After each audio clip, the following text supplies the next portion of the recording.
You're listening to the Ordinary Vegan Podcast, where we teach you everything you need to know about adopting a plant-based diet full or part-time. Our goal is to empower you to live a long and healthy life. You can find today's show at ordinaryvegan.net or on iTunes. If you have any questions, please send an email to questions@ordinaryvegan.net. Hello, friends, and welcome to the Ordinary Vegan Podcast, number 97, Mushrooms, the extraordinary health benefits with special guest, mushroom guru Jeff Chilton.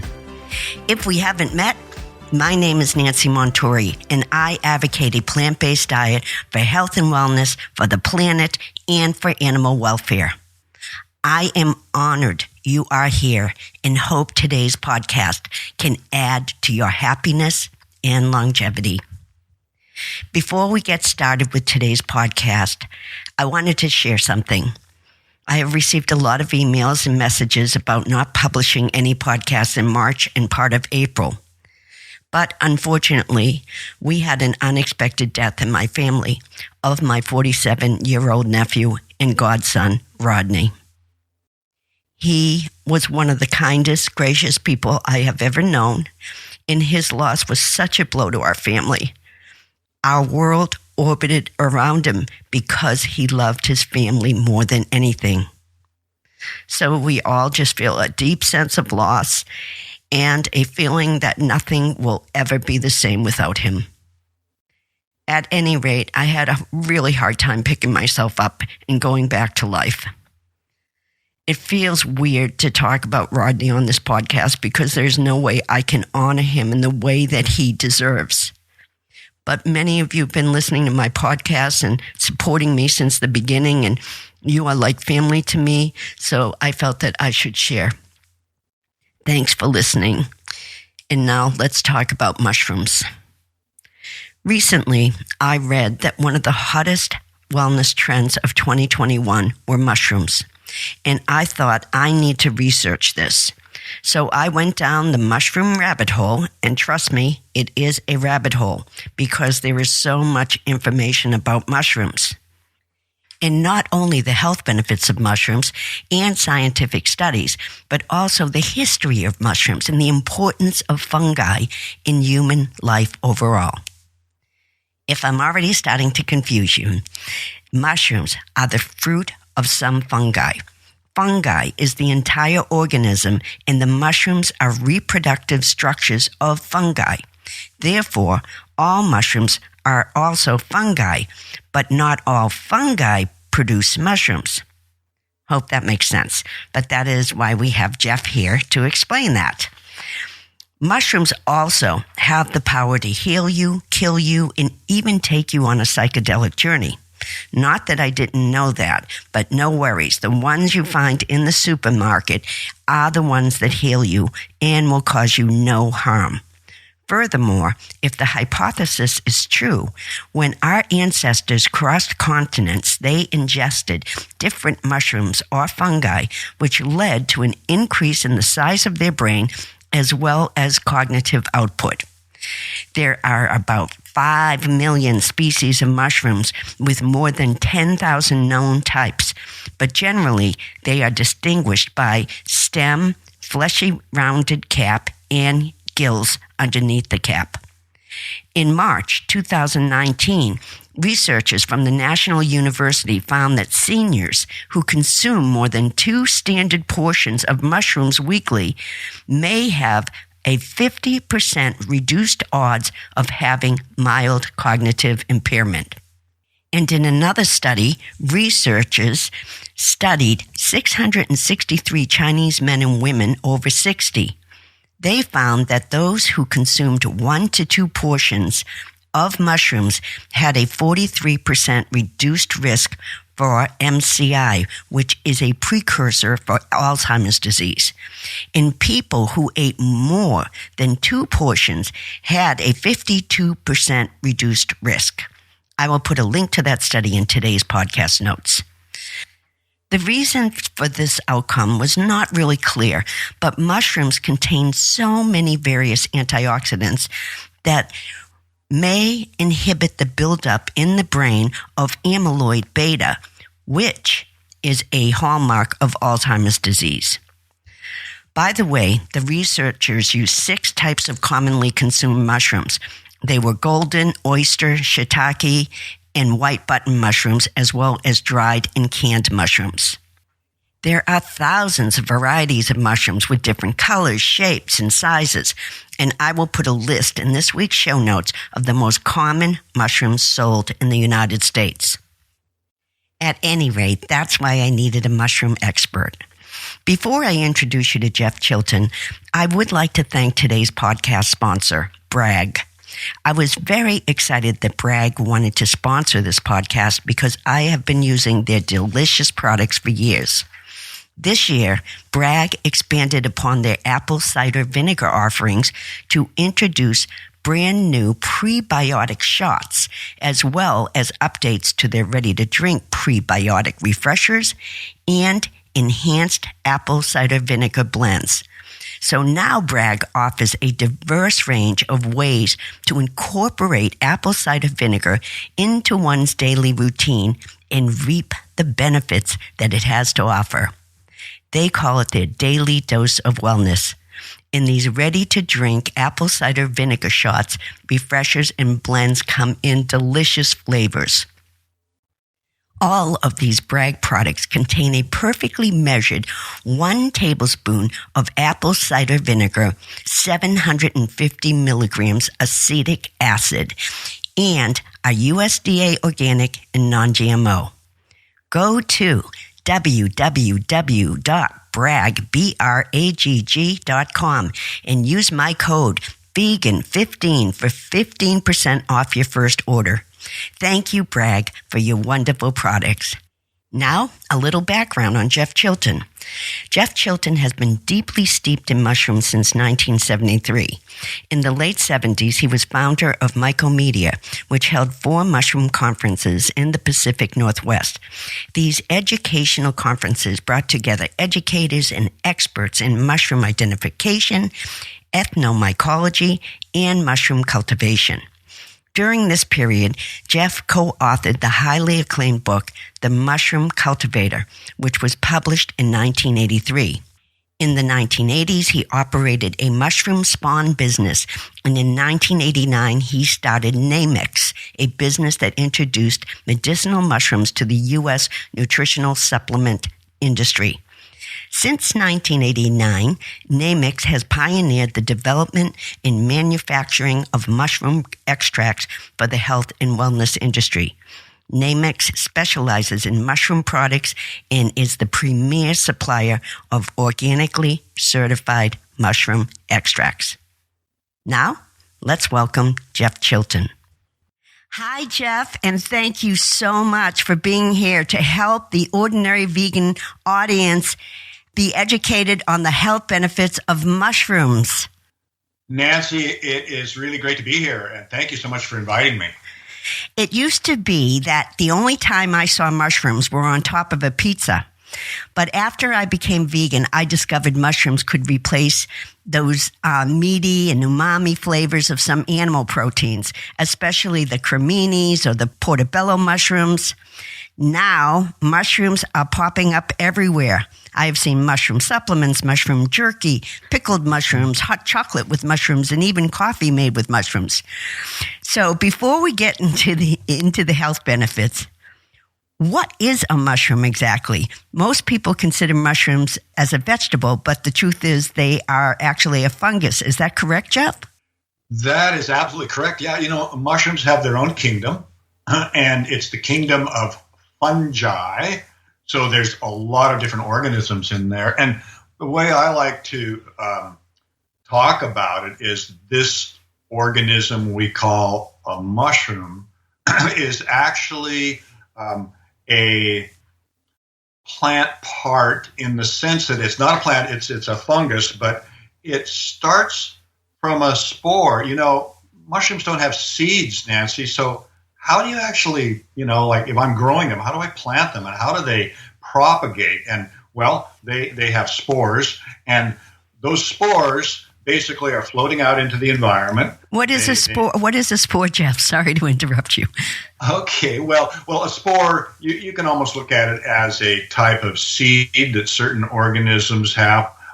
Some plants, well, certainly fungi, that's their reproductive structure, is the spore. And just like a plant would have a seed, a mushroom will have a spore, and the mushroom itself will generate billions of these spores. And so when those spores get out into our environment, they land on the ground, they land in wood, and the spore, what happens is it will germinate when conditions are right into a very, very fine filament, a very thread-like fine filament. And when multiple spores and multiple filaments come together and fuse, they will create a network of these filaments. That network's called mycelium, and that's the actual body of this organism. So think of that mycelium as kind of like the tree, the root structure. This is what is drawing nutrients out of the ground or the wood that it's growing in, which is called its substrate. When conditions are right, which where I live is in the fall, the rains come, the temperatures go down a bit, and up pops a mushroom from that vegetative growth that is called mycelium, that network of vegetative growth. And up comes the mushroom. The mushroom will go through about a 2 to 3 week period where it goes from a very, very small little tiny button all the way up to where the cap comes up, the cap opens up. Underneath the cap are gills. On those gills, that's where the spores are created, and so it drops the spores, and now you have a complete life cycle. And what's really important to understand is that we have 3 different plant parts: spore, mycelium, and mushroom. Just like, for example, if you look at certain foods or supplements, it's like, okay, an apple, it comes from a tree. That tree also has leaves. These are all what we would call a plant part of that particular organism. Okay, so that's interesting. And you know, the thing about it is look, you know how you're walking along and all of a sudden you see a mushroom and you go, oh my God, where'd that come from? It wasn't here yesterday. Actually, it was. But the thing is you didn't really notice it until it got to be a certain size. And you certainly didn't notice what it was growing from, because there is no tree or plant above ground that's producing this thing that you walk by every day. No, what's producing it is actually underground or in a piece of wood that you're never seeing that, unless if you were to pick that mushroom and look in the ground where you picked it, you would see this white, fuzzy, stringy mycelium, which again is the body of the fungus that is breaking down all of the organic matter out there. Without those mushrooms and fungi, you know, all of the leaves that fall off the trees every year, all of the dead plants that are just basically annuals, all of the wood that comes off trees, somebody's got to break that down into humus. Otherwise, we would be overwhelmed with all of this organic matter. So that's kind of like the role that fungi play in our environment. And one of the beauties of it is while they're doing that, they're also producing this really great food. I read that one of our best antibiotics comes from fungi, which is penicillin. And having access to penicillin helped the British and the United States win World War II, since most soldiers tended to die from infection, and the Germans and Japanese didn't have penicillin. Is that fungi from the mushroom family, or is that a separate fungi? Well, it's interesting because you're absolutely correct about the benefits and the value of penicillin. And this kingdom of fungi, there's a big division in it into 2 parts. One is called the imperfect fungi, and the other is called the perfect fungi. And the difference is that in the perfect fungi division, that mycelium produces what is called fruiting body, which is a mushroom. Whereas in the imperfect world, are you familiar with like mold that gets on your bread? Of course.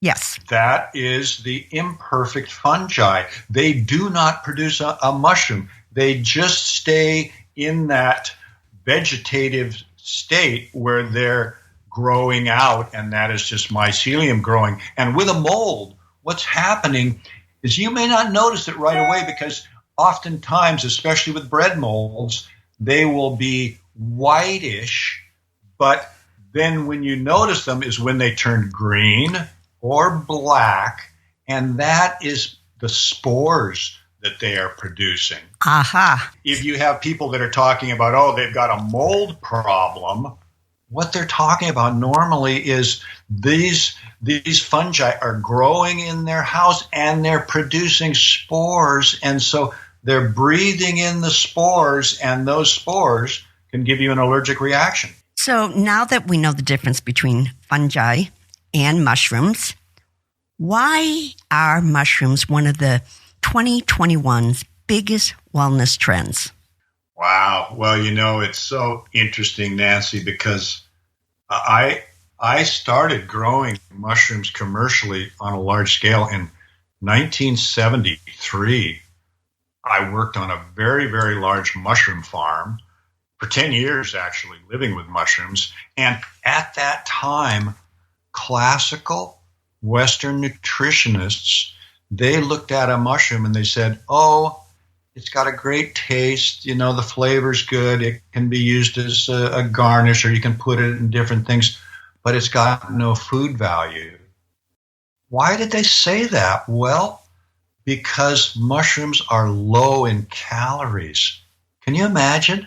So basically the nutritionist said no calories equals non-food.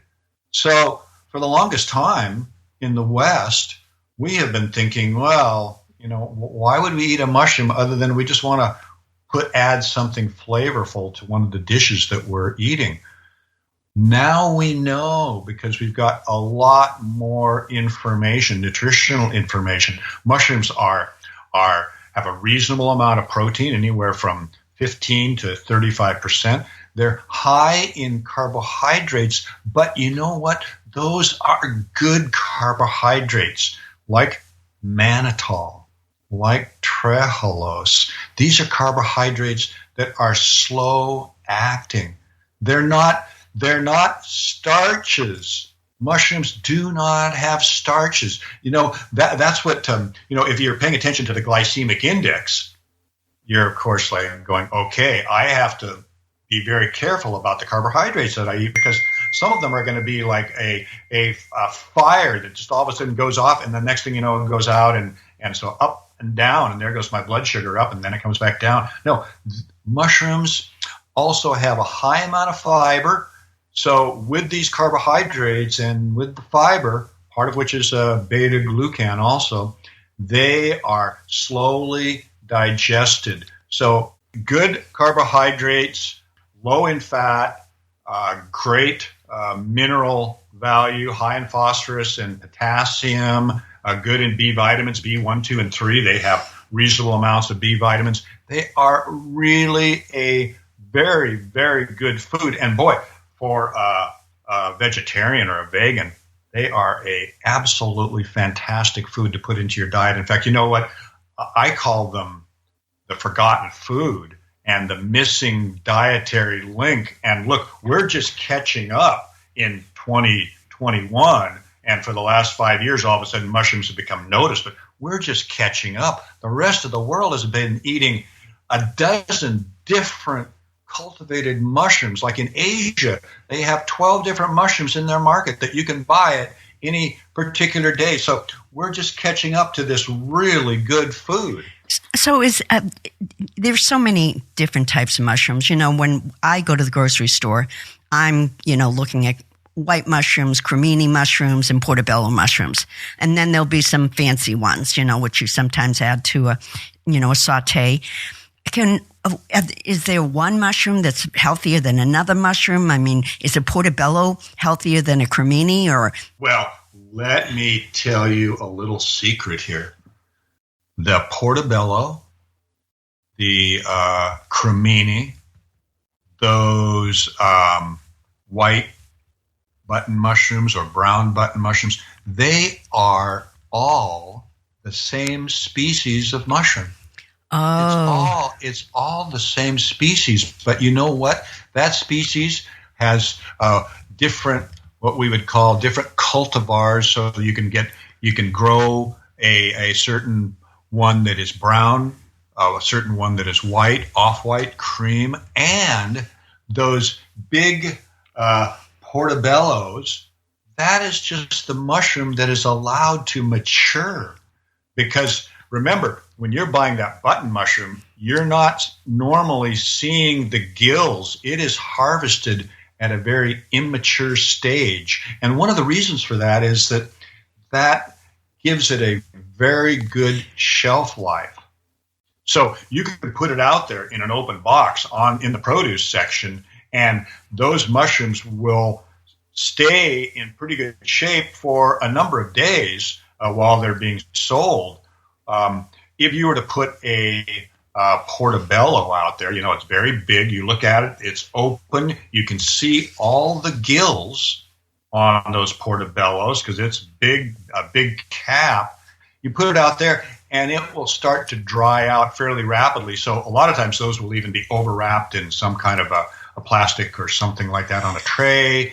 Sometimes they'll be just there for the taking, but that is nothing more than a mature, what we can say button mushroom, or also its genus is Agaricus, and that's the primary mushroom that in North America we've been growing for almost 100 years. so do you have to go outside the everyday? I'm going to call it the everyday mushroom, and consume lion's mane to get exceptional health benefits? Well, first off, the all mushrooms will contain compounds called beta-glucans, and beta-glucans make up 50% of the cell wall of all mushrooms. And certain mushrooms have that beta-glucan can have different architectures, and so depending on that particular architecture of the beta-glucan, some mushrooms will be more medicinal than others, because again, this beta-glucan is the most important medicinal compound that's in the mushrooms. And so the Agaricus actually has some very nice healthful benefits in terms of, the key thing that these beta-glucans do for us is they will potentiate our immunity. And think of them in a way as this food that is giving you these types of immunological benefits. And what happens is those beta-glucans, when we consume the mushroom or whether we supplement with them, they will go through our alimentary canal down, and they will hit specific receptor sites that we have in our lower intestine. And those receptor sites will then stimulate the production of immune cells. So it's just kind of like The more beta-glucans, the better. Well, having a reasonable amount of beta-glucans in there absolutely is important. If it doesn't have beta-glucans, you're missing out on the true benefits. And getting back to what you're saying too about, okay, which one of these do I want to eat? Well, the ones that are in the market right now that have a medicinal, functional beta-glucan would be, of course, shiitake. Have you ever eaten shiitake? Of course, yes. Delicious, right? Yeah. Oh, man, it's my favorite mushroom. I love shiitake mushrooms. And that one not only is super flavorful, but that one it has got a tremendous body of research behind it about its immunological activities. The other one would be maitake. Do you have maitake in your market? I don't, but I've heard of it. And lion's mane? Yeah, lion's mane, you hear a lot about in the vegan world. It's a larger mushroom, correct? Lion's mane is a big, semi-round. Yes, a lot mushroom. I see a lot of vegan recipes where they use lion's mane as a replacement for barbecue, and so it's like barbecued lion's mane. Lion's mane is delicious. Yeah, I would love to try that. Lion's mane, you know what's interesting about lion's mane is that it not only has these beta-glucans, but it also has compounds that stimulate what's called nerve growth factor. I heard that. It's like it can grow new neurons in your brain, right? It will stimulate the production of new neurons. It will help with the organization of your neurons. So we produce nerve growth factor. The issue is that as we get older, we will produce less of it. So anything that can stimulate the production of that nerve growth factor is very helpful. And, at a certain point, as we get older, our memories are not quite as good. And so cognitively, there can be issues. So lion's mane, that's why it has become such a popular mushroom out there because, Nancy, everybody can use a little help with their memory, right? Okay, my next question is, should mushrooms that you consume be certified organic? Well, look, I totally believe in certified organic produce generally. I mean, to me, look, you and I both don't want to be eating and consuming chemicals that nobody's telling us about. And God only knows how many chemicals like that are out there in our food supply. So eating fewer chemicals, to me, just makes perfect sense, whether you want to believe in the organic movement or not. But I totally believe in it being very, very important because it's not just the food, but it's poisoning our environment as well. So I'm totally eat organic produce. That's what I buy. I pay a little more for it. That's okay. Yeah, me too. I'm willing to spend a little bit more on my health, aren't you? Of course. Oh, yeah. Well, we believe here at Ordinary Vegan in consuming the whole plant to reap all the health benefits. What do you think of all these products that contain mushrooms and extracts from mushrooms, and they're not using the whole plant? It's not a plant, not using the whole fungi. Well, I guess what I would say is, first off, the only product out there where you could actually buy the vegetative body, which we talked about earlier as being the mycelium. It's kind of like the roots. When you say eating the whole plant, I just mean eating the entire. No, I just mean eating the entire mushroom, as opposed to, having it processed and made into coffee. Got it. I got it. You know what? First of all, let me say that I tell people, first off, put mushrooms into your diet. That's the most important thing you can do. If you feel like maybe you'd like to supplement with mushrooms, fine. Do that secondarily. But number one, put them into your diet, the whole mushroom. And you know what? The important thing to me, too, is that, people do not know how to cook mushrooms properly. How do you cook mushrooms normally, Nancy? I personally just like to sear them with shallots, high heat, and then I mix in a dollop of vegan sour cream. That's my number one favorite way to eat mushrooms, and maybe you put them over some mashed potatoes. Well, look, you know what? you're doing the right thing with those mushrooms, because what happens is that, and you probably know this already too, is you chop up some mushrooms, you throw them in the pan, and then you look at them a little while later, and they're like half the size. Oh, of course, they shrink so much. Because they shrunk, right?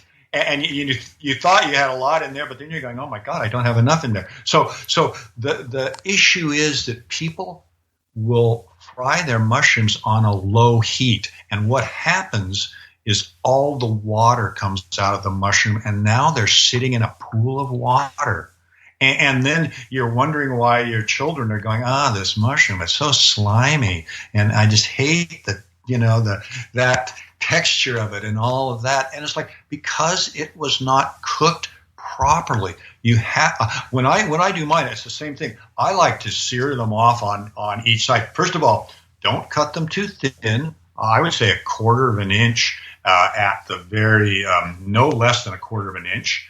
High heat, sear, brown off both sides. With my mushrooms, I'm browning both sides, and that's really great for the flavor as well. But I brown them up. I'll cook them a little longer than maybe some people would, but ultimately, when they're cooked properly, they're never slimy or anything. Now, unless you want to make a gravy, maybe you don't care. But look, that's really one of the bigger issues about mushrooms, is people haven't really been taught on how to cook them, and so they end up, and people are just like, I just don't like the texture. Grilled mushrooms are also very good. Is it true you can buy everyday mushrooms that are exposed to UV light and are high in vitamin D? Because in the vegan community, we talk a lot about vitamin D. Well, good for you. My God, I have read so much about vitamin D over the years, and that's one of the really interesting things about mushroom. Vitamin D for us as humans, it's cholesterol. When we expose our skin to sunlight, cholesterol actually is a precursor to vitamin D. So that's how we produce our vitamin D. Mushrooms have a sterol called ergosterol, and when mushrooms are exposed to UV light, just like with humans, that ergosterol turns into vitamin D.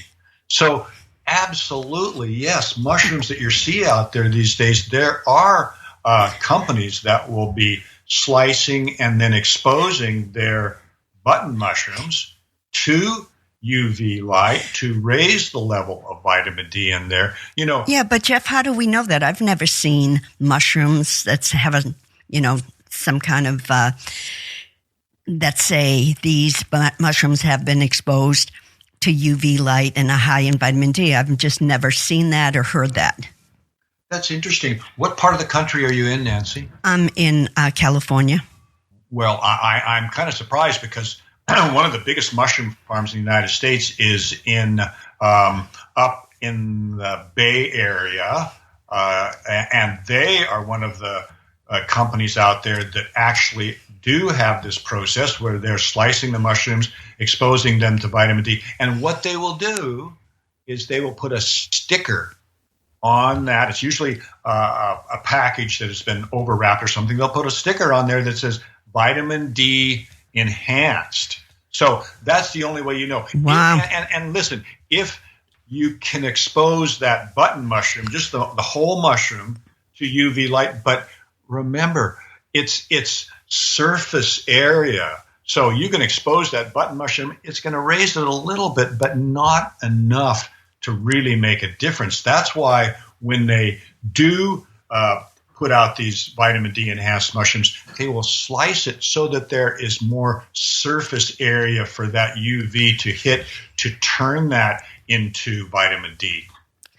The last thing I wanted to talk about, Jeff, is that I've read a lot that mushrooms also have a very positive environmental impact. I read that Amadou fungi can double the lifespan of bees. And as we all know, bees are dying off at an enormous rate, and 35% of food is directly dependent on bee pollination. Is that true? And is there anything else you want to mention about the environmental impact of mushrooms? Oh, I have read that information on bees, and that is still research that is in its early stages, and we really don't know that is going to have any actual impact on bee colonies. The big issue with bee colonies is all of the chemical use out there, and until we get rid of that chemical use, it's not really going to matter so much what we do to try and remediate that, because they're still getting exposed to all of these chemicals. So but sad. What I think is so important is that, look, the one beauty of mushroom cultivation is that mushrooms are grown on waste agricultural material. So that button mushroom in the stores, it's grown on composted straw. All of that straw that we've got out there, what do we do with the mushrooms? Take that agricultural waste and turn it into a high quality food. The mushrooms that we grow are mostly grown on sawdust. So when they're milling wood, all of that sawdust, what do you do with all that sawdust that can add some value? You can grow mushrooms on after you've actually grown mushrooms on that composted straw or grown mushrooms on that sawdust. What happens is that it is being broken down further, and so that mushroom compost now gets sold as a fertilizer for gardens, for fields.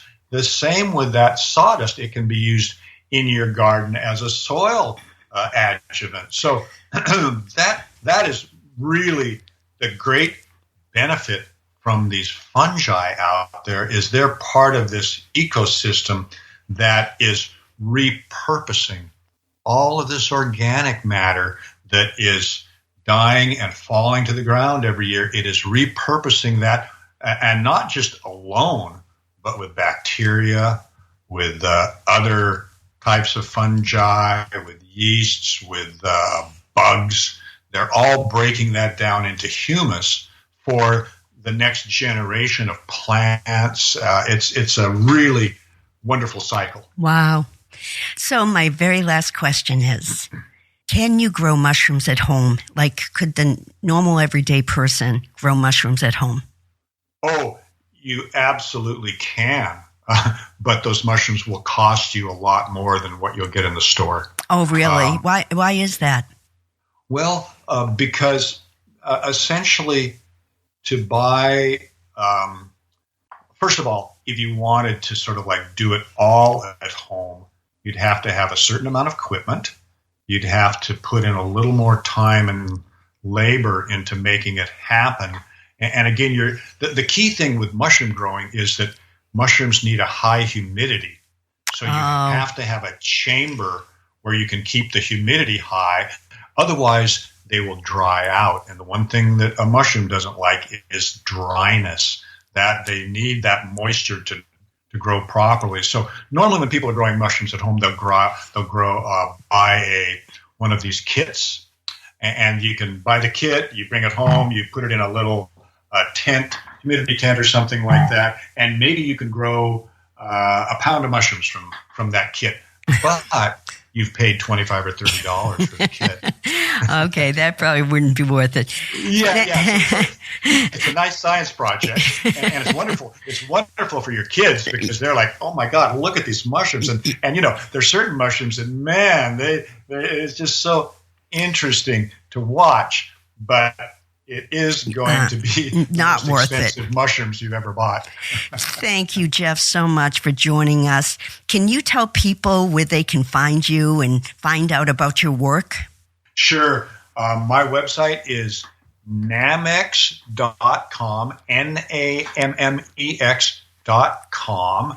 We've got a lot of great educational material there, Nancy, all about mushrooms. Now, Nammex is primarily sells to businesses, but we also have a line of retail supplements that we only sell on the web, and that's can be found at realmushrooms.com. And again, we have a lot of information there, and I encourage people to go just to learn more about the wonderful world of fungi. Thank you again, Jeff. Thank you, Nancy. It's been a pleasure speaking with you. Same here. Thanks so much to Jeff for sharing his knowledge with us today. And before I let you guys leave me, and I know I've mentioned this before, but it's worth mentioning again because no one likes wasting food. When storing mushrooms, select mushrooms with firm, whole caps with an even texture. They should be refrigerated until use, but ideally within 1 week. Do not wash or clean them until just before using. Storing them in a brown paper bag with the top open will help absorb moisture and keep them from spoiling, as opposed to tight plastic wrapping that traps moisture. Because they are 80 to 90% water, mushrooms do not freeze well and become mushy when defrosted. Lastly, I want to mention that mushrooms are one of the best foods to eat for weight loss because they are over 90% water, 4% carbohydrates, 2% protein, and less than 1% fat. A cup of raw mushrooms provide less than 50 calories, and they are an excellent source of fiber. Mushrooms also help to burn fat in the body because their nutrients help to regulate glucose levels in the blood. Well, that's it for today's podcast. You can find all my organic vegan CBD products made from hemp on my website, ordinaryvegan.net. If you have any questions about how CBD may help you, don't hesitate to reach out to me at questions@ordinaryvegan.net. For recipes and inspiration, follow me on Instagram @ordinaryvegan and join our fun Facebook group and community. Sign up at ordinaryvegan.net so you don't miss any of Ordinary Vegan's podcasts or recipes. And are you looking for a simple, no-fuss recipe book? You can purchase my book, The Easy 5-Ingredient Vegan Cookbook, on my website.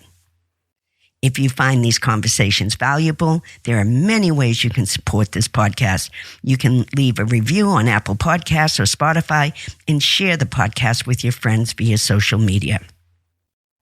Thanks to Bragg for sponsoring today's podcast. You can go to bragg.com and use coupon code VEGAN15 for 15% off your first order. As always, thanks for listening and all your support. My number one goal in life is to serve you and help you live a long and healthy life. Please stay safe, healthy, and always follow your bliss. Till next time. Thanks for joining our plant-based community today. Together, we can accomplish great things. Please subscribe so you don't miss any of Ordinary Vegan's recipes and plant-based tips. If you have any questions or feedback, email us at questions@ordinaryvegan.net. Until next time.